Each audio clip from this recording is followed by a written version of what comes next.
Hi there, it's Kevin with the Rogue Deck Builder, here with another update to Kona Combo. Yes, I'm pretty obsessed with this deck. I get in these little modes where instead of brewing a variety of decks, sometimes I really like to try to see where I can take a deck. And I've fallen in love with the Kona Combo, and it is going to be rotation here in a few weeks, few days. I mean, man, that preview is coming up quick for Edge of Eternities, and then rotation happens early this year. And so we're going to actually be losing a lot of cards that I use in this Kona Combo, so we're going to look for replacements.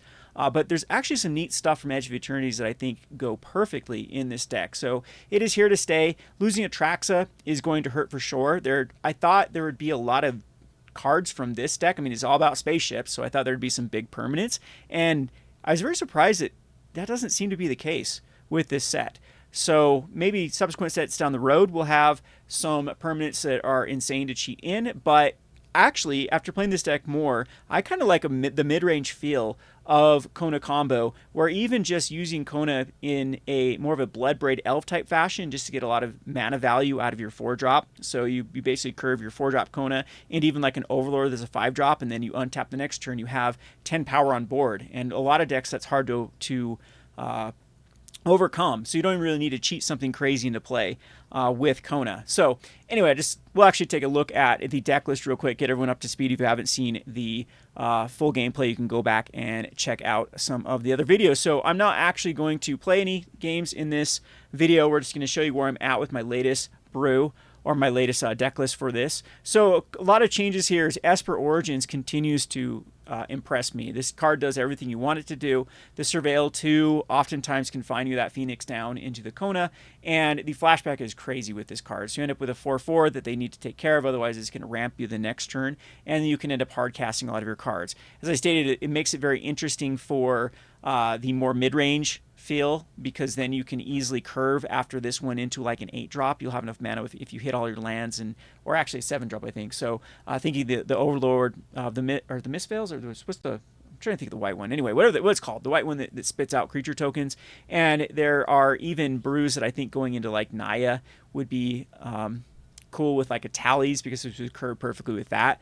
So this card does impress mainly because it crews. So the Esper Origins, when it flips over, can crew this Lumbering World Wagon, and this card is it is the perfect card for this deck. And Edge of Eternities actually gets incredibly interesting for crew. I know they create a lot of cards with the warp ability that are meant to station, but now we got to go back and look at every vehicle with high crew costs and warp. So what warp is from Edge of Eternities, it's put on a lot of creatures that you can basically cast it for its warp cost, which is a lot cheaper. And then they have to go back to your hand or they go into exile, basically go on adventure at your end step. And then if you want to actually cast them, the next time around, you do have to pay their full cost. Some of them have ETB effects or static effects. Most of them do that will affect the board. And the cool thing, though, is they're very undercosted for the power that you actually get, which makes them perfect targets to then crew the Lumbering World Wagon. Another cool thing, too, about Edge of Eternities is it pairs perfectly with Duskmourn with the survival mechanic. I mean, that's the whole mechanic of Kona, which has survival, and there are plenty of other cards that have some interesting survival abilities. I've used some in this brews before, like there is one that draws a card and gains a life that is fine. For a 3-drop, you go first turn Land or Elves into it, and then at the next, or you put out a vehicle and then actually cast that on like turn 3 or something, and that actually does give you some pretty good value with drawing a card and gaining a life. And there's the 4/4 for 4 that actually is at your end step. You look at the top 4 cards of your library and put that many permanents or creatures in your hand, or just based on its power. So survival gets interesting too, just with having ways to tap the cards with the station mechanic. So Edge of Eternities is actually very, very interesting. I'm going to have a lot of fun with my top 10 list. It isn't quite spoiled yet, so that video will be coming out in a few days when the entire set is spoiled, but I could pick 20 cards already. So there's a big difference between Final Fantasy. I thought Final Fantasy is actually quite boring in the scope of like design space and cards that were like interesting to brew around. This one, not so much. So didn't know what to expect from Edge of Eternities. I really thought it would be these big, splashy cards, and it ends up being a very synergistic set, which is exactly what I love about Magic the Gathering sets. That I think that the more synergy a set gives us, the more fun you have with it. So, cards that are going out. So, Portal to Phyrexia, this is the card that I'm using is basically the panic button of the deck of making your opponent sacrifice three creatures. There's a lot of decks that can't come back from a Portal to Phyrexia.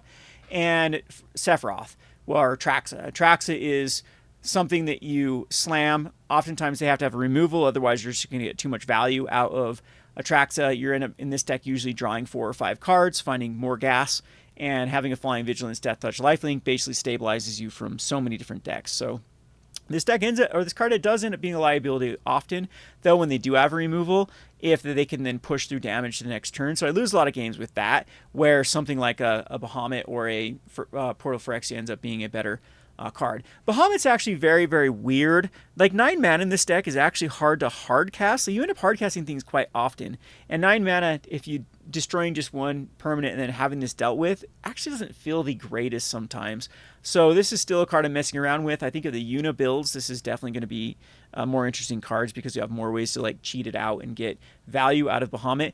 There are games though when this card is absolutely just a perfect cheat-in card, but there are a lot of like 6-7 drops that I think fill this role of like playing a little bit of control, like getting value and then still having a threat to answer, and you can end up hard casting out. Because this particular deck, you ramp you get up to 7-8 mana easily every game. So between the Lumbering World Wagon and the Overlord of the Hauntwoods, I've actually gone up to a full count of 4 in this deck. You're doing a really good job of just naturally ramping. So I like this deck because it isn't susceptible to graveyard hate, and it is very aggressive. Like if people bring in a lot of hate, you're just still slamming things like Lumbering World Wagons and Overlord of the Hauntwoods. They're just going to take over the game. So now that I've kind of explained the deck for the 15th time, let's actually go and look at some of the cards that I think are neat little cards to add to this deck. We'll go down. So the first one is this Sledge class Seed ship. I don't know if you can actually see. Let's actually zoom in here so this can get this a little bit. I don't know how well the text is coming on video, so I'll read what these cards do. So this one, the Sledge class Seed ship, is just a 3 mana, which is actually relevant for this deck. Unfortunately, this doesn't have an ETB. I think that this card needed to have an ETB effect to really be playable. It is a 4/5, which is cool because it actually can end up crewing the World Wagon. So if you do get this up to a creature, it is something that can do that. And then whenever the spacecraft attacks, you may put a creature card from your hand on the battlefield. So it's another way that it gives a target for Kona to crew, to station, so you can get it tapped. And then later on, the Sledge class Seed ship can then cheat in more cards. I honestly don't think that this card will make the cut. We're going to definitely play around with it, but without an ETB effect, without it really doing anything, and by the time you actually do get it to a 4/5, I mean, Lana Royals theoretically could start stationing this every turn, or you could go into like a different kind of shell. The Esper Origins maybe could, crew this twice, and then you have a card that can start cheating things in. It might end up being better than I think it is at this point, though, but I think it does need some sort of ETB effect to really push it over the top.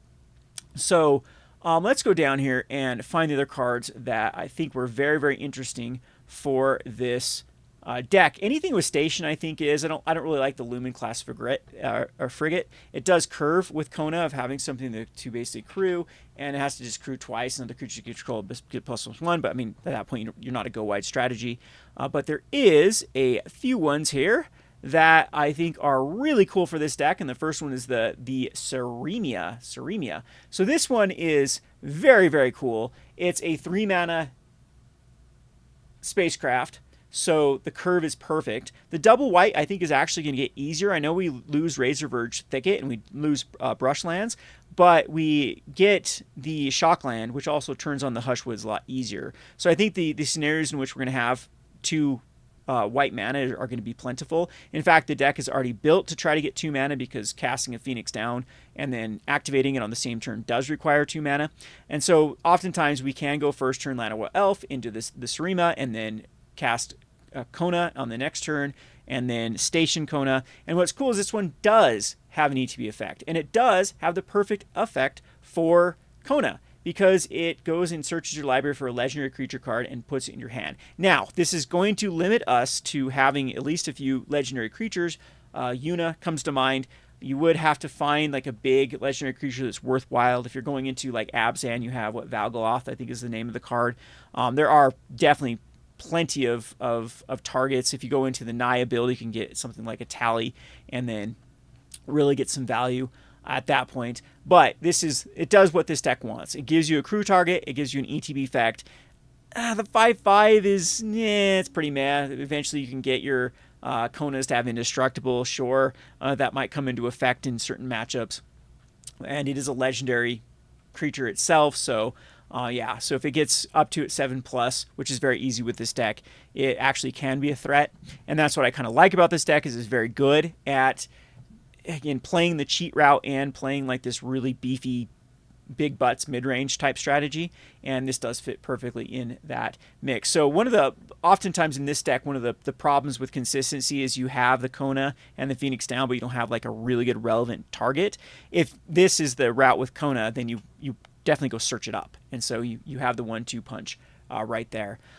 There is a few other spacecrafts that were definitely interesting. Going into Bant it's very I've always thought just going into the Meringue Dragon with Bant, even though it's just a 6-drop, again, that kind of Bloodbraid Elf value of getting a card out and then, like, you know, another card out in the same turn is where this deck really shines, and then Meringue ends up bouncing 2 permanents. There's a vehicle in this one. Let's see if we can find it here. So let's look at this. This Larva Scoutland also isn't bad. This is another vehicle before we move on. This Larva Scoutland is a 3 mana, and when it enters, you may sacrifice a land or a lander. If you do, you search your library for up to 2 basic land cards and put them onto the battlefield, tap, and shuffle. So this is a ramp spell. For 3 mana, you go up to 4 lands, and then it does give you something to station next turn and to tap Kona. So it's actually not terrible. Like, this is exactly what you want, that ETB effect. I actually still like it better than the rare card. I think so, because the relevance. It can't crew though. The World Wagon later on, I don't know if that's relevant, though. The 3/3 body's also weak if you compare it to what you get out of 7+ out of the last card that we showed. But yeah, it's still, I think this is playable. It's when people are running like Fenrir in this slot for Kona, of just having like another relevant first turn land or elf into something. I think this one is actually a little bit better, in my opinion, as it does give that kind of consistency to then crew Kona and then cheat something into play. Few other spacecrafts. We do have this the atmospheric greenhouse, which I don't think really works with it because of the converted mana cost is high. You want things. I think the whole point of the spacecrafts is going to be to get into play before, and then the ability's not that great. The rescue skiff is also interesting though. When this enters, you return target creature an enchantment card from your graveyard to the battlefield, but it's another reanimation spell. At this point, I think Yuna is better than going into like a rescue skiff, but it is definitely an option. The 10+ is actually rough. I think an Overlord and a Kona could crew at that point and get it online, but then a 5/6 it doesn't do anything after that point, I think is kind of awkward as well. But this is still, you know, something that can use a little reanimation effect, but yeah, it's just a lot of investment to get just a 5/6, which I don't think is going to be relevant. So I know there's some other cards I was definitely going to talk about that worked with it. There's some warp cards, and now I'm kind of skimming over the warp cards. There definitely was a creature. Let's find it here and see what we can come up with, or maybe the next video I can be more or when I do my spoiler video, I can be more concise with this. But there was like a warp 4, like a 4-powered creature, if I can find it in either white or in green, that I thought worked perfectly with this deck, because you can warp it and then crew the World Wagon. And at that point too, if going into the spaceship that you can then attack and then cheat in a creature, got very interesting. But right now I'm not finding it. I know it was kind of down in the uncommons here, so maybe I'll have to do an addendum to this video and show what it is. But really the last one that we do find out of this set that I think is worthwhile talking about is going to be the Extinguished Battleship. So the replacement for the Portal, I think, is definitely this Extinguisher Battleship. So it's an 8-mana spacecraft, and when it enters, destroy target non-creature permanent. So you do get to hit something, a non-creature, like a planeswalker, another, you know, spacecraft that it isn't turned into a creature yet, an enchantment. There are plenty of targets right now in standard artifacts that aren't creatures. And then this spacecraft deals 4 damage to each creature. So 4 damage is going to remove most of the like problematic cards that you're going to be needing to deal with on like turn 3 or turn 4. So Kona does get run over. It gets run over right now by the rabbit deck that everyone plays. The landfall decks oftentimes will spread a little bit wide. Mono white or mono red decks will have a few creatures out. Prowess will have a few creatures out, but none of them are over the 4 power toughness usually. So this will come in this Extinguisher Battleship, do 4 damage to each creature. If you end up having to kill Kona, whatever. It's at that point it is doing what it needs to do with value wise. Oftentimes your overlords will survive, and your world wagons will also survive as well. And so you'll have a board state. It's not hard at that point to get it online as a flying trample. You only have to invest 5 power into it. So station, you can tap another creature. It is only a sorcery. So it does have that kind of non-bow with like playing it and tapping a card that then would die. But it's still, it definitely, it's gonna work very well in this deck with the overlords immediately turning into a 10/10. I think that's a worthwhile investment at that point. Again, with playing like these warp cards, I think getting this online is going to be very, very easy to do. Anyway, so I think that was all that was really interesting as far as options. There are things even like this Wormwall Sweeper that you could justify with the Surveil 2. So it's a Spacecraft Surveil 2, does kind of like at the Esper Origins does, and then it does give you a target for Kona. And those are super, super, super relevant to just have anything that, and then a 2/2 flyer with Kona. I mean, Kona's going to immediately turn it into a creature, and at that point you have a blocker. Again, one of the kind of glass candy things about this deck can be that you're utilizing so many things, like the Lumbering World Wagon isn't really online. You can't block anything that turn. Your elves aren't going to really block anything. Your Kona's going to be tapped.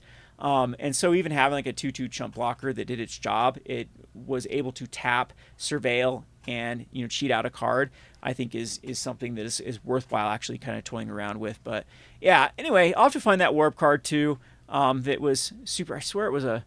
Oh, maybe it is this Starfield Shepherd. Is that the one where? No, it's not. Definitely isn't the Starfield Shepherd. That's a 2/3. But there was one that was like a 4 or a 5 that warped in quite easily. And then I'm like, dang, this with World Wagon. It also had some sort of relevant effect. That was. So anyway, what I'm trying to say, I think this deck is definitely here to stay. We're going to continue. As I say, like sometimes I get like super obsessed with decks. If you go back in the history, that's Soul Sisters, Monument, or not Monument. Yeah, I got kind of obsessed with Monument recently, but going back to God Pharaoh's Gift. And sometimes that's some of the best moments of this channel is where we take this wonky idea. I mean, this one started as I was going over a deck list that I toyed around with and like, what can I do for content? And I'm like, Kona? What's Kona? And clicked on the deck list. I'm like, huh, has this got any upgrades? And then I found a, Phoenix Down was being used with, like, holy cow, the potential of this deck is definitely there. And tuning this is quite fun. I know there's been a lot of other people that have been starting to mess around with this deck, a lot of other big creators, because I also see the potential with this Kona, and it's just going to continue to improve. I think losing these cards with by the time that rotation happens again, we're probably going to get better replacements than Atraxa and Portal of Phyrexia, and definitely right now I think there's plenty of routes to go that makes this deck still viable. Again, like I haven't even messed around with the sideboard yet. There are really cool options for sideboard cards right now. I think that having like this little switcheroo into a control-ish route, like I said, these go wide strategies sometimes can be a vulnerability for this deck, and then you just kind of switcheroo into like Day of Judgments and things like that, and you can just basically just turn into a control ramp shell that the Atraxa decks used to do back in the day. And there are also some interesting cheating cards that I've even toyed around with, like this Herald of Eternal Dawn, where you can't lose the game, your opponents can't win the game. So if they're literally a deck that has no removal, and we're seeing a lot of those lately, or even some of these like red decks that can't kill a 6/6, then yeah, you can just slam this out and it's game over at that point. And yeah, there's still plenty of other cards that I think are worthwhile looking into. Hope you enjoyed this video. Like I said, there's not going to be any time for playing here. I've actually rambled a lot for a deck tech. Hope you enjoy these more in-depth stuff. Looking forward to your comments in the comment section below, or back to brewing. I don't know how many of you are from the old school days of Rogue Deckbuilder. This is where it all started. Just the drawing board here when I got kind of interested in a card and see how far we could take it.